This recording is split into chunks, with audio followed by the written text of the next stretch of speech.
esse hino que nós cantamos, importa renascer, necessário vos é nascer de novo. É uma mensagem de João 3, bem conhecida, que fala de Nicodemos.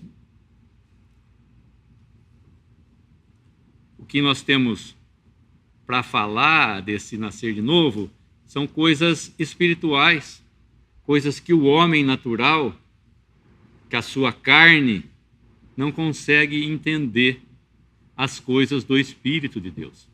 Foi o que Nicodemos estava tentando fazer quando ele se aproximou de noite de Jesus, tentando entender quem era aquele homem e os sinais que ele fazia.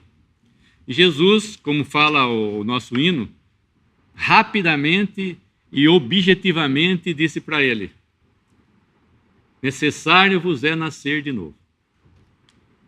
E se nós quisermos entrar na vida eterna, se nós quisermos entrar no gozo eterno com Cristo, nós vamos ter que renascer. Todos vão ter que renascer. De que forma é renascer? Como disse Nicodemos, eu vou ter que entrar de novo no ventre da minha mãe para que eu possa nascer desse tamanho que eu sou? Não, Jesus diz, o que é nascido da carne é carne. O que é nascido do Espírito é Espírito. Então nós precisamos entender que as coisas de Deus se discernem espiritualmente. E o Senhor Jesus está dizendo aqui a respeito do Espírito. O nosso Espírito, nós estávamos mortos dos nossos delitos e pecados. E agora, com a vida de Cristo, nós temos o quê? O Espírito Santo que nos dá a vida nova. Não é a vida antiga que a gente tinha na carne, não é uma vida melhorada. Nós vamos desenvolver e nós vamos chegar num patamar que nós vamos ter o direito de herdarmos a salvação, ou termos direito de entrarmos na presença de Deus pelos nossos próprios méritos. Carne e sangue não herdarão o reino de Deus. A carne manchada do pecado não pode herdar o reino de Deus. E as pessoas têm que entender, na palavra de Deus, que Deus não diz coisas dubiosas, ou seja, coisas que trazem dúvidas. A palavra de Deus é clara. Quando o Senhor Jesus fala, ele é muito claro. Hoje nós podemos examinar as Escrituras, porque nós julgamos nela, como fala o versículo, ter a vida eterna nela. E elas falam de Cristo, como está escrito no Evangelho de João. E hoje nós podemos examinar essa Escritura mais a fundo, porque nós temos a palavra de Deus nas nossas mãos. E uma pessoa questionou, quando eu falei na última pregação, que as crianças não nascem em pecado. Claro que as crianças são puras, são inocentes.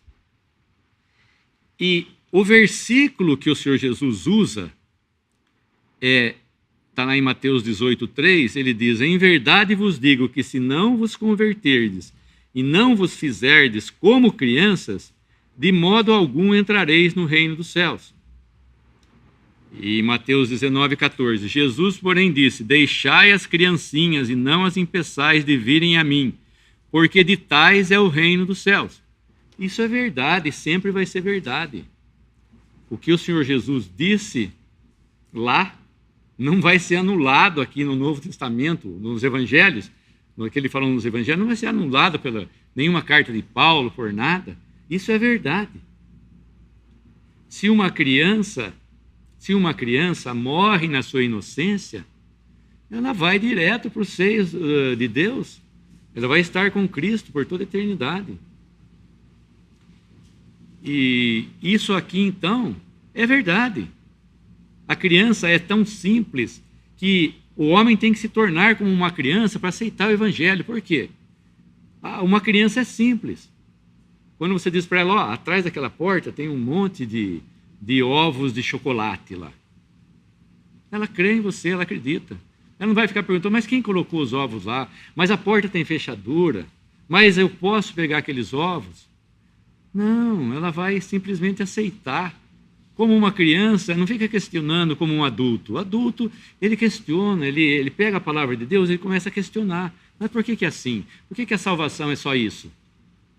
Então, se você que está ouvindo não se tornar como uma criança, não for simples o suficiente para aceitar esse evangelho da salvação, que é crer no Senhor Jesus Cristo e será salvo, só isso, só isso. Torne-se como uma criança e você vai poder aceitar essa mensagem de salvação, que diz que o Senhor Jesus morreu pelos nossos pecados, foi sepultado, ressuscitou ao terceiro dia e está à destra de Deus. E é poderoso o suficiente para salvar qualquer pecador que se achegue a Ele.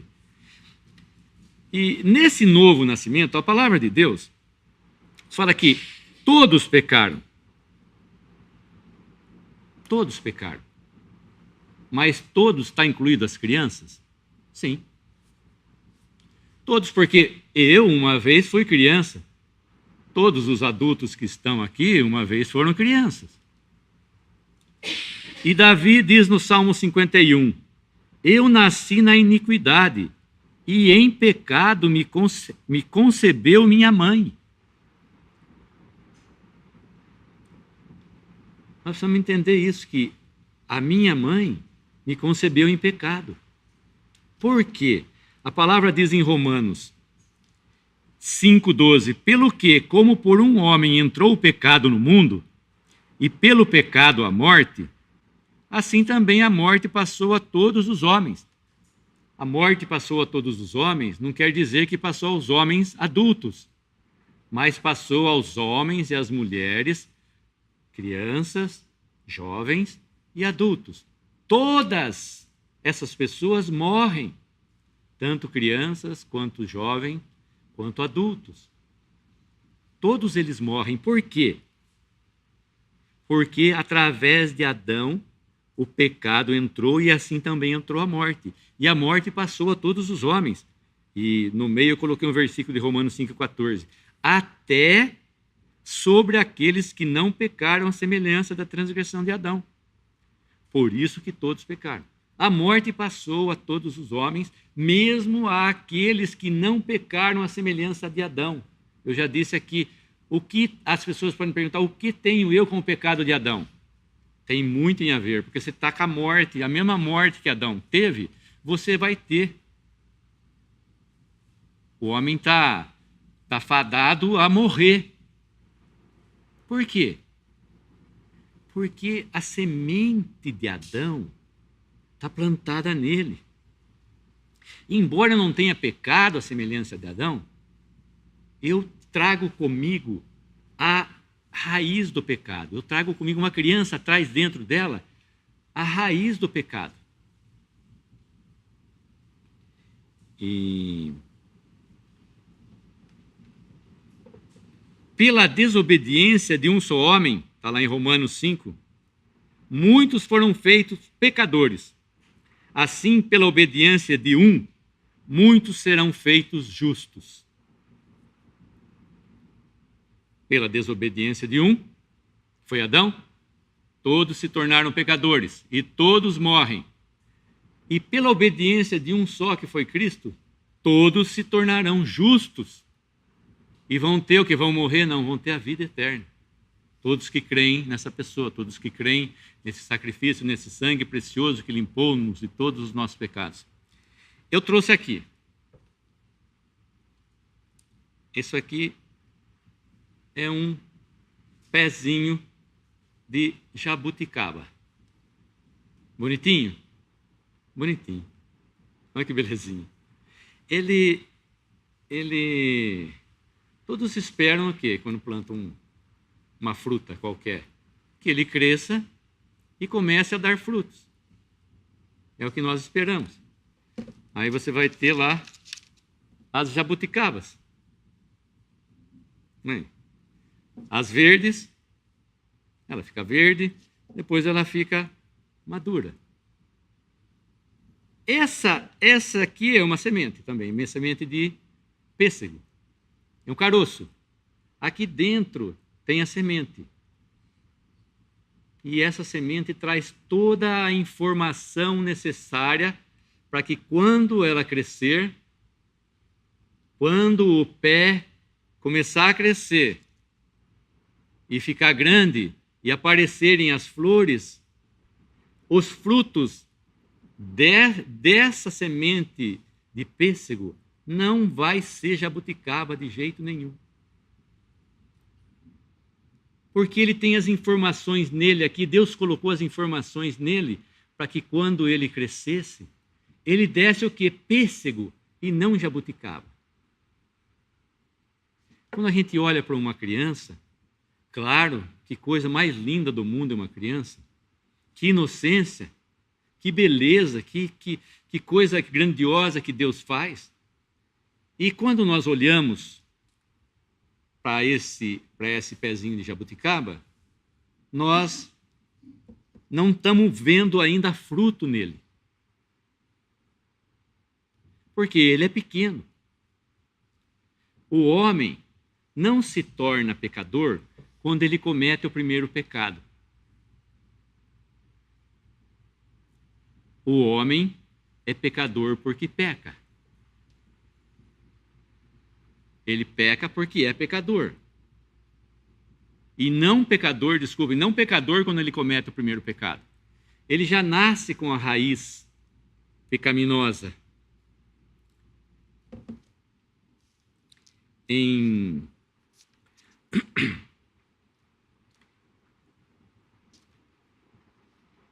Nós vemos lá em Pedro, 1 Pedro 1:23, sendo de novo gerados, não de semente corruptível, mas da incorruptível, pela palavra de Deus viva e que permanece para sempre. Fomos gerados de novo. Quando o homem é gerado de novo, essa semente que o homem traz é uma semente corruptível. É impossível a semente que o homem traz, o homem natural, ser uma semente que gere alguém que vai ficar para sempre incorruptível e para sempre imortal. Quando Paulo fala em Coríntios, quando isto que é mortal, ou seja, quem está vivo ainda, quando isto que é mortal, esse corpo meu que está aqui é mortal, se revestir da imortalidade, e aquilo que é incorruptível, ou seja, aquele que está lá na sepultura, que viram a morte, que a sua carne se tornou corruptível, se desfez inteira, que viu a corruptibilidade, quando isso que é mortal se revestir da imortalidade, e aquilo que é corruptível se revestir da incorruptibilidade, então se cumprirá o que está escrito: tragada foi a morte pela vitória. Então, agora, o homem gera outro homem corruptível. É carne. Carne gera carne corruptível. Mas a semente de Deus não gera carne. A semente de Deus gera espírito. Se não nascerdes da água e do espírito, ou seja, se não nascerdes da palavra de Deus e do espírito de Deus, vocês não podem entrar no reino de Deus, nem podem ver Deus. Mesmo uma criança, ela nasce naturalmente. Mesmo essa criança, ela vai ter que um dia nascer de novo. Quando ela atingir a idade da responsabilidade, quando ela conhecer que ela é uma pecadora, ela vai ter que confessar o Senhor Jesus também. Ela vai ter que nascer de novo. Para que ela possa receber as coisas de Deus, ela tem que nascer de novo, o homem tem que nascer de novo. O homem natural não pode compreender as coisas de Deus porque elas se discernem espiritualmente. O homem quer julgar a palavra de Deus, olhar a palavra de Deus e tentar discernir literalmente, carnalmente, mas não é assim. As coisas de Deus falam de coisas espirituais. Se você quiser entender, se você quiser crer, se você não nascer de novo, você não vai poder ver, como ele fala para Nicodemos, e nem entrar. É a situação do homem. Mas aí você olhou por esse pezinho de jabuticaba, ele falou assim, ele vai ficar eternamente uma criança. Ainda que ele cresça, ele vai ficar eternamente um pezinho de jabuticaba. Eu vou fazer o seguinte, eu vou, quando ele crescer, eu vou ficar esperando. Quando ele começar a dar as primeiras flores, eu vou lá, vou passar a mão no galho e vou derrubar todas as flores. Esse meu pé de jabuticaba não vai dar fruto para a corrupção. Esse meu pé de jabuticaba, essa minha criança, não vai cometer nenhum pecado. Aí você vai lá, na primeira florada, você derruba toda a florada. Ele não dá nenhum fruto. Na segunda, você vai lá, derruba toda a florada. Na terceira, sem querer, você não viu uma florzinha que você deixou remanescente lá. E aí, quando você vai ver, sem querer, está lá. Está lá o fruto. Está lá um frutinho. Por que ele está lá? Porque é uma jabuticabeira e ela só sabe dar jabuticaba. Assim, eu digo, espere o homem crescer, que ele vai dar um fruto. Que fruto? O pecado. Então, não adianta o homem querer esconder o pecado, como o fruto da jabuticaba. Ele está claro, ele está lá. O homem vai dar, o homem vai pecar, porque ele é pecador nato. Ele tem a semente do pecado nele. E não adianta, o que Deus fez não foi cortar o pé de jabuticaba. Se eu cortar esse pé de jabuticaba, o que acontece? Ele vai brotar de novo. Porque aonde está as informações? Está na raiz, não está no caule aqui, ó. A informação está lá na raiz. E não adianta acabar com os pecados do homem. Deus não acabou só com os pecados do homem. Deus acabou com a raiz pecaminosa do homem. Deus foi lá e arrancou a árvore, o pezinho de jabuticaba, pela raiz. Ele matou o velho homem. E delitos e pecados. Aquele homem que foi formado em delitos e pecados, cheio de pecados, que só dava pecado para Deus, ele foi lá, ele não podou a árvore, ele arrancou a árvore. Então, uma criança vai sim dar o quê? Frutos, quando ela ficar maior. E se ela morrer, como eu já disse, na sua infância, ela vai direto para estar com Deus, para estar com o Senhor Jesus. Porque ele prometeu, deixai vir a minhas crianças, porque delas é o reino de Deus. E não é mentira isso. Nós só temos que entender uma coisa dentro da outra coisa. Um pecador que está dentro, que está recebendo todas as informações de que ele recebeu de Adão. Mesmo que ele não tenha, como fala a palavra, pecado à semelhança de Adão. Isso foi uma herança que Adão nos deixou e nós temos que nos livrar dessa herança de Adão. De que forma? Crendo no Senhor Jesus como nosso Salvador. Crendo na obra que ele fez quando o Senhor Jesus, a palavra é clara. O apóstolo Pedro, nós vamos entender uma coisa do Senhor Jesus, que muitos não entendem também. Ele é um homem e ele é Deus. Ele não é 50% homem, nem 50% Deus. Ele é Deus e homem. Nós não entendemos isso.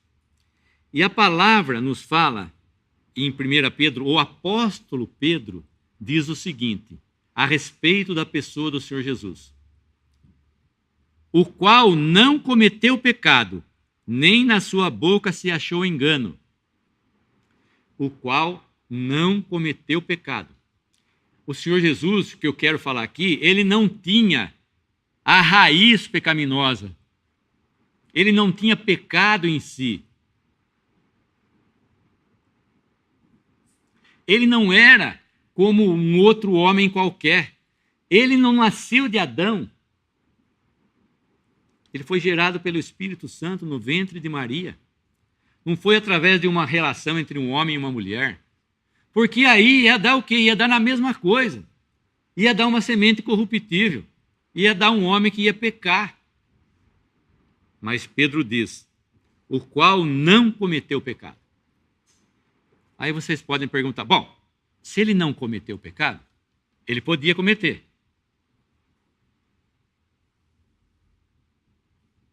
Será que Pedro está dizendo isso aqui? Aí nós vamos lá para o apóstolo Paulo. Em 2 Coríntios, a primeira está em 1 Pedro 2, 22, qual não cometeu pecado. E aí nós vamos lá para Coríntios 5, 21. O apóstolo Paulo diz, aquele que não conheceu o pecado, o fez pecado por nós, para que nele fôssemos feitos justiça de Deus. Vou comentar, depois eu volto nesse aqui. Aquele que não conheceu o pecado, Paulo diz. Ué, não conheceu o pecado, mas ele podia ter conhecido? É uma pergunta. Ele podia ter conhecido. Paulo diz que ele não conheceu, mas ele podia ter conhecido o pecado? Pedro diz que ele não cometeu, mas ele podia ter cometido? Onde é que nós vamos buscar a solução para esses dois versículos com o nosso terceiro versículo? Está lá em 1 João 3, versículo 5. Fica claro, mais uma vez João tira as nossas dúvidas, as minhas dúvidas. O João diz o seguinte, em 1 João 3,5, e bem sabeis que ele se manifestou para tirar os nossos pecados. E nele não há pecado. Está respondido as outras duas questões que eu fiz a respeito do pecado. Nele não havia pecado. Você olhar para dentro, não tinha nada, não tinha nenhuma comunicação com o pecado. Então, ele não poderia cometer pecado porque não se achava pecado. Se procurasse, não tinha nada nele. Ele não tinha raiz de Adão. Ele não tinha as informações que tinha essa sementinha corruptível. Ele não tinha. Ele não poderia conhecer o pecado. Por quê? Porque nele não havia pecado. 3 apóstolos nos respondem, nos falam a respeito da pessoa do Senhor Jesus. Então ele era uma pessoa santa. Era o único que poderia se oferecer a Deus para tirar os nossos pecados de uma vez para sempre. Com um único sacrifício, santificou, aperfeiçoou para sempre aqueles que foram purificados. Com um único sacrifício. Em Hebreus fala mais também. Ele fala que é impossível que sangue de bodes e de touros tirasse pecados. Então nós vamos falar, puxa vida. No Velho Testamento, todo aquele sangue derramado daqueles animais, dos touros e dos bodes e das ovelhas, não serviram para nada? Para tirar pecado, não. Não sou eu que estou falando, é a palavra que fala. Jamais sangue de bodes e de touros e de ovelhas poderiam tirar pecados. Para que serviram então? Serviram como figuras, como tipos da pessoa do Senhor Jesus Cristo, do sangue do Senhor Jesus Cristo, derramado uma única vez. Como nos fala no versículo, não conheceu o pecado e fez pecado por nós. Ele se fez pecado por nós. Por quê? Quando ele levou sobre si os nossos pecados, Deus olhou para ele e considerou todos aqueles pecados como se fossem dele. A palavra fala, em Salmos, fala que na cruz o Senhor Jesus teve que devolver aquilo que ele não havia furtado, restituir o que não furtei. Quem furtou fomos nós. Nós que devíamos para Deus. Então, ele se faz pecado ali por nós. Um único homem, santo, sem pecado, imaculado, que jamais na sua boca se achou engano, como fala Pedro.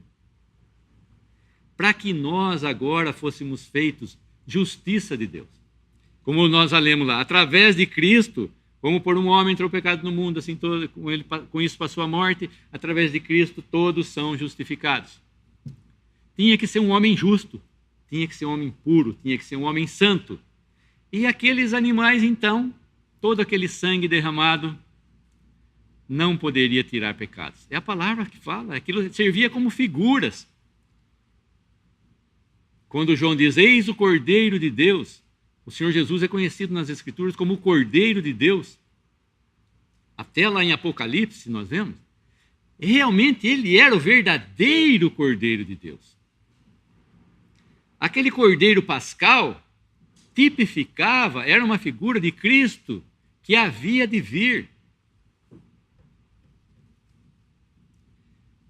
Então as Escrituras estão bem entrelaçadas e bem explicadas entre si. Não existe nada na palavra de Deus em enigma. Hoje, como eu já disse, com a palavra de Deus em mãos, está mais clara ainda para nós. Então, esse homem, então, não cometeu pecado algum. Por isso que ele foi o único, como eu já disse, que poderia se oferecer em nosso lugar. Porque se um outro qualquer, alguém pode dar a sua vida, não existe maior amor do que esse, nos fala a palavra, de alguém dar a vida pelo seu irmão. Mas Deus prova seu amor para conosco em que Cristo morreu por nós, sendo nós ainda pecadores, inimigos de Deus. Se eu der a minha vida por um amigo, eu morrer no lugar do meu amigo, tudo bem, olha que amor que ele tinha pelo amigo. Agora, se eu morrer no lugar de um inimigo, vamos pensar, mas o que está de errado aí? Ele vai morrer no lugar do inimigo dele? Foi o que Cristo fez. Cristo morreu por nós, sendo nós ainda pecadores, seus inimigos declarados.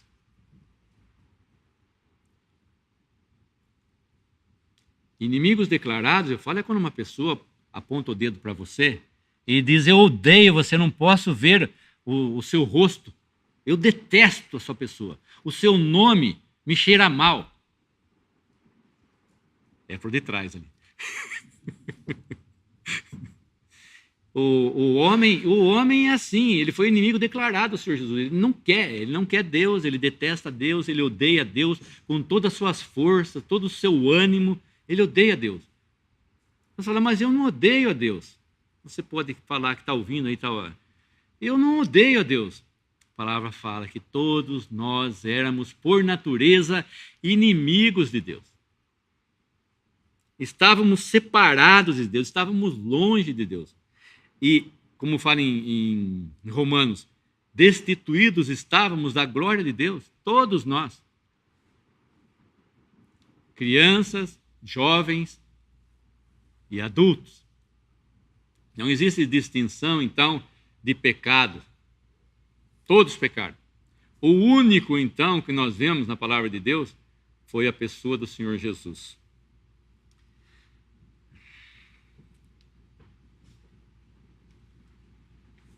E, voltando para o nosso trecho, dois caminhos, eu fiquei de falar sobre, eu vou dar continuidade porque não terminei ainda, a respeito de viver para si ou viver para Deus. Nós temos essa escolha também de viver para nós mesmos ou viver para Deus. Eu gostei, depois vocês podem olhar no acervo digital cristão, o Márcio pode colocar no final dessa pregação, uma vida que logo vai passar. E só o que foi feito para Cristo é que vai ficar. Muito bom. É um poema muito, muito interessante, que ele diz que só, e eu digo também aqui, só e tão somente o que for feito para Cristo é que vai ficar. O que foi feito para mim mesmo vai se queimar. No dia do tribunal de Cristo, não vai sobrar nada. O que eu fiz para meu gozo, para minha satisfação, para o meu ego, para o meu orgulho, para mostrar para as pessoas que eu era alguma coisa, tudo isso não vai servir para nada. Agora, aquilo que eu fiz para Deus, se eu tive uma vida vivida para Deus, isso vai subsistir. Isso vai continuar, isso vai ficar. E vai ter um peso de glória, vai ter um galardão, que nós vamos falar mais para frente lá, que é o trono, o tribunal de Cristo e o grande trono branco. Então nós temos uma escolha, nós podemos viver para nós mesmos, fazer o que nós quisermos aqui, mas só que é uma vida em vão. O homem vai gastar a sua vida em vão. E quando ele der conta, a sua vida já passou. Só uma vida que logo vai passar. Só uma vida que logo vai passar. A sua vida logo vai passar. A minha vida logo vai passar. Já com 62 anos, ela passou que eu nem vi. E a sua também vai passar. Ainda que você se sinta jovem, disposto, na força da sua mocidade, você vai também, um dia, se Deus o permitir, você vai também envelhecer. Você vai perder as suas forças e você vai ficar o quê? Imprestável? Talvez, tomara que não. Mas eu digo assim, imprestável de uma forma de dizer que o homem não pode fazer mais nada. Ele não pode andar, ele não pode olhar direito, ver direito, né? Ele não pode mastigar. Só porque tem médicos aqui, dentistas. Então, o homem não pode mais ver, ele não pode mais mastigar, ele não pode mais andar, ele não pode mais fazer aquilo que ele gostava. Aí pode ser tarde na sua vida de você querer tentar fazer alguma coisa para Deus. Buscai ao Senhor enquanto se pode achar, invocar enquanto Ele está perto. Hoje é o dia da salvação. A palavra fala que hoje você pode ser salvo, você deve ser salvo, você deve crer hoje. Um amigo meu disse para mim, não que só eu fale isso, mas ele disse, lembrei-me de você nas suas pregações, quando você disse que você tem que crer hoje. Urge que o homem creia hoje, porque amanhã, daqui a 5 minutos, nós não sabemos. Ele me contou o seguinte, que ele estava numa situação, num lugar que ele acabava de ouvir o marido conversar com a esposa e com a filha pelo celular. E 10 minutos depois, esse homem estava morto. É bom que o homem se lembre que ele não é nada e que ele pode morrer, mesmo parecendo bem, mesmo parecendo na sua força, ele pode morrer, mesmo sendo, tendo todo o vigor, mesmo tendo todo o seu vigor, ele pode de uma hora para outra despencar. E o trecho que eu gostaria de ler está lá em Lucas, capítulo 12.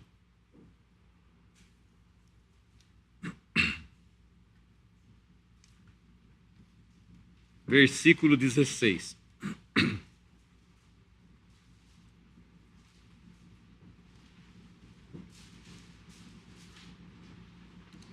E lhes proferiu ainda uma parábola, dizendo: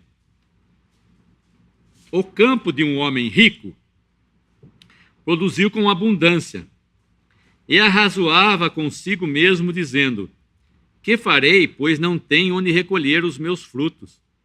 E disse: farei isto, destruirei os meus celeiros, reconstruí-los-ei maiores, e aí recolherei todo o meu produto e todos os meus bens. Então direi à minha alma: tens em depósito muitos bens para muitos anos. Descansa, come, bebe e folga. Esse é o cálculo do homem. Ele já era rico e a sua herdade, a sua fazenda, produziu bastante semente, bastante grãos. E ele disse: eu vou fazer uns celeiros maiores, eu vou recolher toda essa colheita, eu vou recolher para dentro desses celeiros. E vou dizer o que para mim mesmo? Então direi à minha alma. Então ele vai dizer para ele mesmo. É um conforto para ele mesmo. Tens em depósito muitos bens para muitos anos. Descansa, come, bebe e folga. Esse é o pensamento do homem, que ele vai ficar aqui nesse mundo para sempre. Então ele quer ganhar, ele quer se enriquecer, ele quer fazer, ele quer estudar, ele quer tudo. Porque ele pensa, como diz em Salmo, não sei qual é o Salmo, que ele vai ficar aqui perpetuamente. Que ele vai criar raiz aqui nesse mundo. Não vai. E o Senhor Jesus o chama de louco, mas Deus lhe disse: louco, esta noite te pedirão a tua alma. Ontem nós estávamos estudando, nós vimos que o Senhor Jesus chama os fariseus, os escribas e os príncipes e os doutores da lei, chama eles de loucos. Aqui o Senhor Jesus está chamando de novo uma pessoa de louco. O homem é louco. Você é louco em não aceitar o Senhor Jesus como seu Salvador. Você é louco em pensar que amanhã o seu dia pode abundar, você pode negociar amanhã, você pode fazer um monte de coisa, como diz Tiago. Amanhã eu tenho um contrato para fechar, eu vou ganhar 200 mil reais. Não posso perder esse contrato. Você não pode perder a sua vida. Esse contrato você pode perder e vários outros. Você não pode perder a sua alma. O Senhor Jesus chama esse homem de louco, então. Naquela mesma noite, Deus ia pedir a alma dele. E o que tens preparado? Para quem será? E tudo aquilo que ele havia juntado, para quem será? Não sei se ele tinha filhos, se ele tinha genros, se ele tinha noras, se ele tinha sobrinhos, se ele tinha irmãos. Mas eu sei uma coisa, que essas outras pessoas iam gastar tudo que ele havia juntado.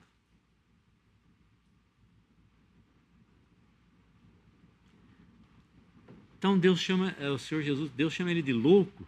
O Senhor Jesus está falando louco aqui.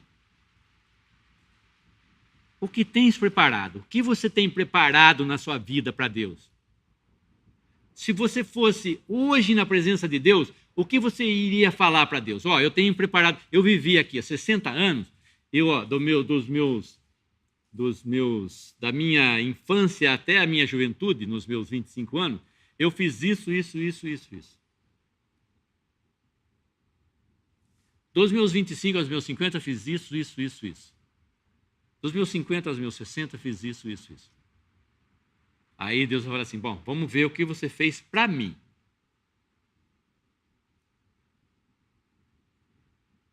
Esse homem preparou para si mesmo. Finalzinho diz, no versículo 21, assim é o que entesoura para si mesmo e não é rico para com Deus. Qual é a riqueza? Quando que você é rico para com Deus? Nas coisas materiais? Mas eu dou dízimo, eu dou esmola, eu construo orfanatos, eu dou cestas básicas. Mas para quem você deu? para se justificar a si mesmo? Ou realmente você fez aquilo em nome do Senhor? O Senhor tinha preparado aquilo para você e você fez de bom grado, não como obrigação, mas você fez de bom grado para Deus. A nossa exortação é que você entesoure para si coisas espirituais. Como o Senhor Jesus diz, onde a traça e os ladrões não roubam. Coisas eternas que vão ficar nos céus. Aqui nesse mundo o ladrão vai roubar, a traça vai comer, o passarinho vai bicar.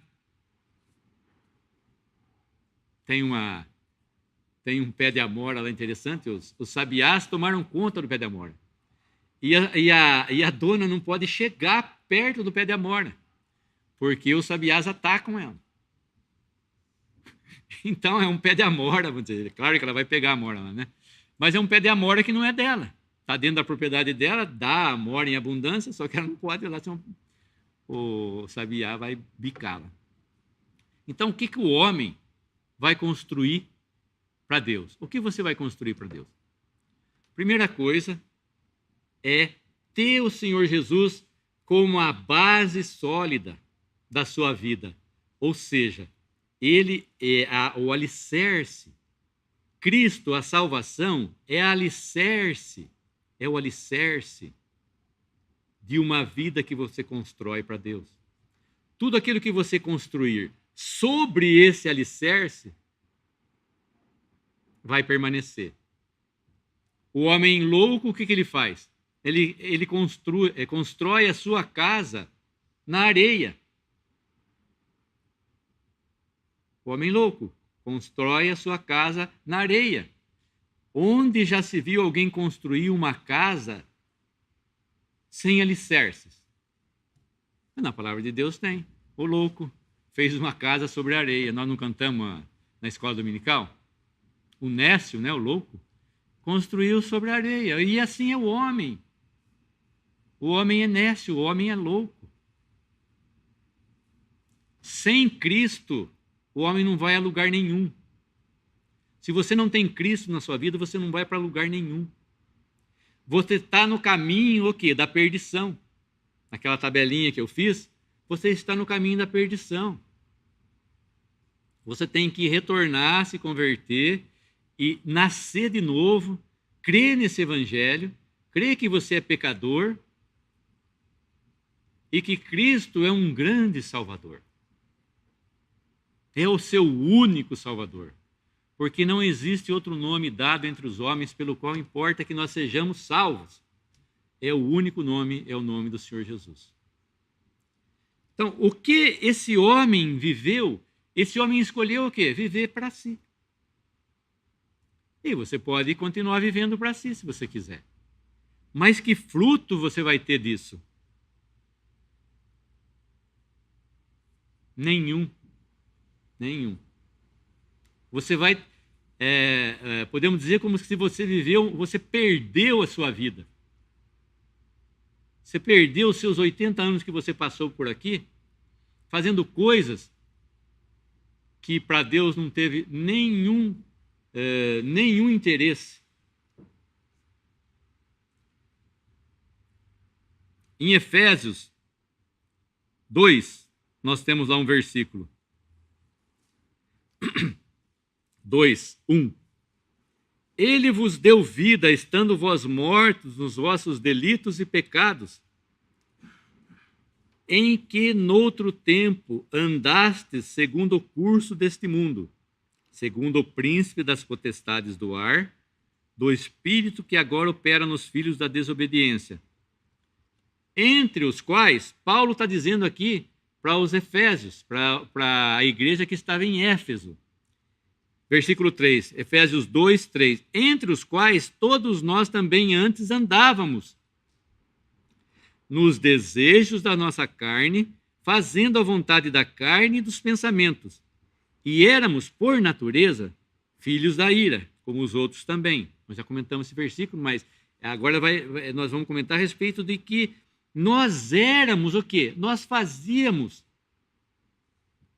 exatamente igual ao que os homens do mundo fazem hoje. Nós estávamos nesse caminho da desobediência, no caminho da condenação. E o que nós fazíamos? Entre os quais todos nós também antes andávamos, nos desejos da nossa carne, fazendo a vontade da carne e dos pensamentos. E éramos, por natureza, filhos da ira. Nós não éramos filhos de Deus, nós já comentamos aqui esse versículo. Então, eu posso fazer o que eu quiser. Pode, mas Deus está anotando. Você pode pensar o que você quiser? Pode. Deus te deu o pensamento, você pode usar ele, você pode pensar o que você quiser. Posso fazer o que eu quiser? Pode. Deus está anotando as suas obras, está sendo anotada. Um irmão, em 1970, já numa pregação, ele diz que ele achava muito interessante um computador. Porque um computador conseguia guardar muitos dados. E ele compara isso, né, com Deus, uma comparação muito pobre, claro, que se o homem consegue guardar, hoje nós temos servidores que guardam tudo. Servidores grandiosíssimos. Tem uma capacidade enorme de guardar dados. Agora, Deus tem uma capacidade própria dele de guardar todas as nossas obras. Tem um livro das obras, está lá, está escrito tudo o que o homem fez, tudo o que o homem pensou, toda a vontade que ele fez dele mesmo, todo o mal que ele causou para o seu próximo, está lá. E Deus vai pedir conta para esse homem, para cada um. Cristo, como ele não tinha pecado, ele não morreria. Como um homem sem pecado, ele não morreria. Saiba todos que ele morreu ali naquela cruz por causa dos seus pecados, porque como nós já vimos, ele não tinha pecado. Então não eram os pecados dele que estavam ali, eram os nossos pecados que estavam ali. Esse homem não merecia morrer, mas ele dá a sua vida. Ele dá a sua vida por nós, para que nós agora pudéssemos nos tornar, através da fé nesse sacrifício, filhos de Deus. É isso o objetivo do Evangelho, é tirar o homem da perdição e trazer ele para a salvação, através da pessoa do Senhor Jesus. Através daquele sangue, o único sangue, como eu já disse, que pagou pecados. Porque os outros sangues dos animais só encobria pecado. É como se colocasse um lençol sobre os pecados dantes cometidos. Deus ficou esperando até que veio realmente o antítipo, até que veio Cristo, cujo verdadeiro sangue. Então, a palavra fala que muitos não alcançaram a promessa. Muitos conheceram, mas não alcançaram a promessa. Mas estava lá, embutido, Abraão, Isaac, Jacó, outros santos do Velho Testamento. E esse sangue foi não só para os pecados dantes cometidos, mas vai ser também para os pecados futuros cometidos. Nós vemos que essa aliança no sangue de Cristo, ela é extensiva. Aliás, ela foi extensiva aos gentios, ela foi extensiva a nós, porque o sangue da nova aliança falava dos judeus. Nós entramos nessa bênção de Cristo. Em Colossenses diz também: mortificai, pois, Colossenses 3, 5 a 7. Mortificai, pois, os vossos membros cristãos sobre a terra: a prostituição, a impureza, o apetite desordenado, concupiscência, avareza, que é a idolatria. pelas quais coisas vem a ira de Deus sobre os filhos da desobediência, nas quais também em outro tempo andastes, quando vivieis nela.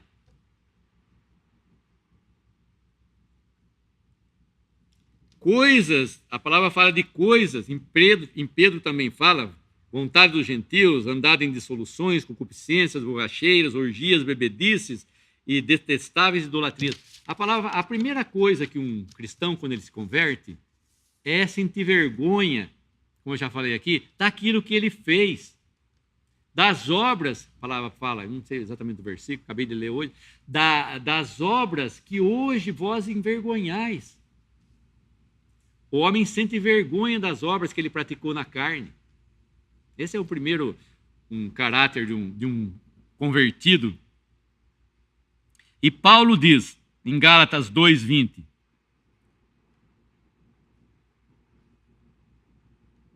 logo já não sou eu quem vive, mas Cristo vive em mim. E esse viver que agora tenho na carne, vivo na fé no Filho de Deus, que me amou e a si mesmo se entregou por mim. Filipenses 1:21. Porquanto para mim o viver é Cristo e o morrer é lucro. Porque se vivemos, para o Senhor vivemos, se morremos, para o Senhor morremos. Quer, pois, vivamos ou morramos, somos do Senhor.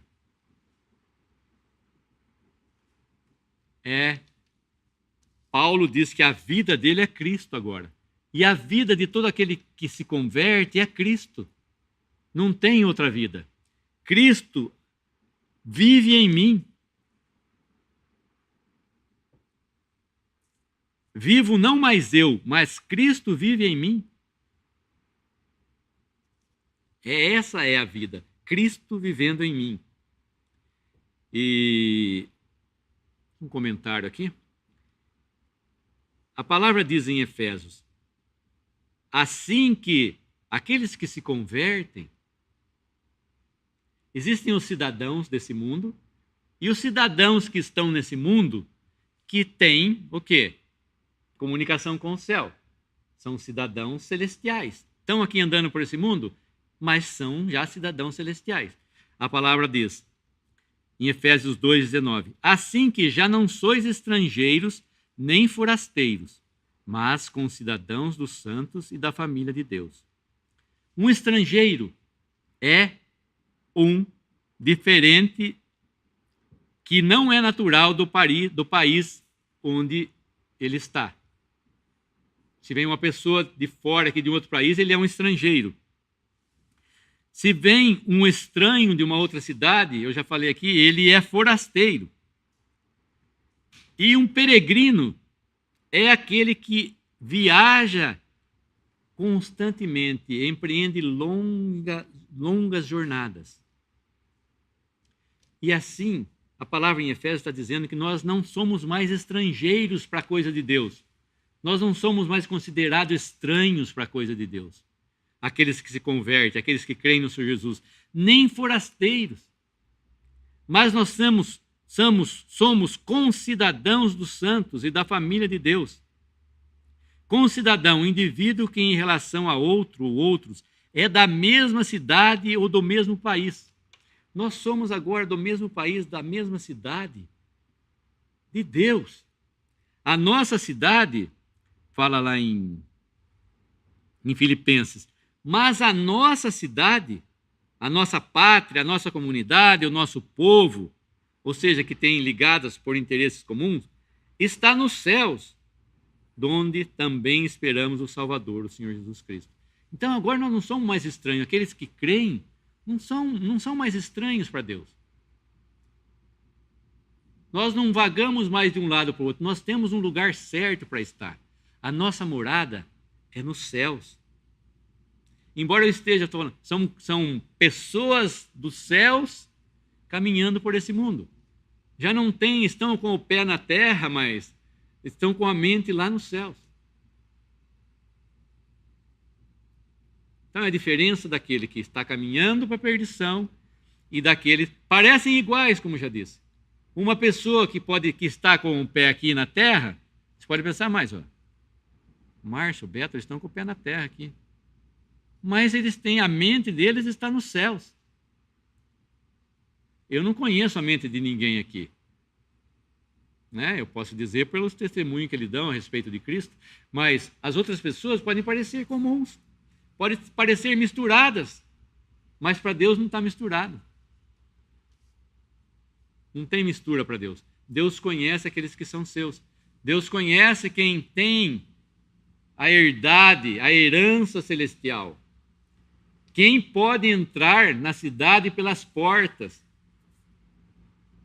Quem vai entrar por aquela cidade, por aquele portão, e nenhum guarda vai dizer: "Opa, você aí, quem você é?"